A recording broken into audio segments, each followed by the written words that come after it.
gonna show you how to turn this into this. Let's get started. Before we get into showing you guys how to make some easy money, you're gonna need one tool for this job, and that is a sawzall, a hacksaw, whatever you want to call it, reciprocating saw. And that's like this, or an angle grinder would work, like this one or this one. You're just gonna need to find a vehicle, yours, whoever you want. And you're gonna get your sawzall, you're gonna get under there, and you're gonna find where your muffler is. This is what a muffler looks like, this is what mine looks like. And you're gonna cut that right at the weld. I like to cut it slightly at a down angle, just so if you're worried about sparks or anything, you shouldn't be because you got your cast in the front still. If you're worried about sparks or anything, cut it at a downward slope, kind of like that.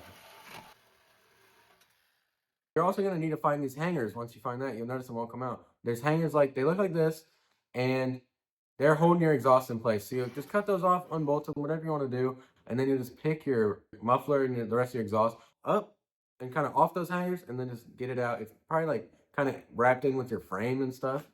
And once you have that done, it should come out easily. There might be a hanger you can't see. Just make sure you get them all. It sounds good. You can brag to all your friends how loud your car is. You can annoy all your neighbors. Your mom will be mad. And you can make that easy money. Take that muffler to the scrapyard and get some cash. And don't forget to like and subscribe, and go check out our other videos. You can subscribe here or check out our videos here, and we'll see you guys next time.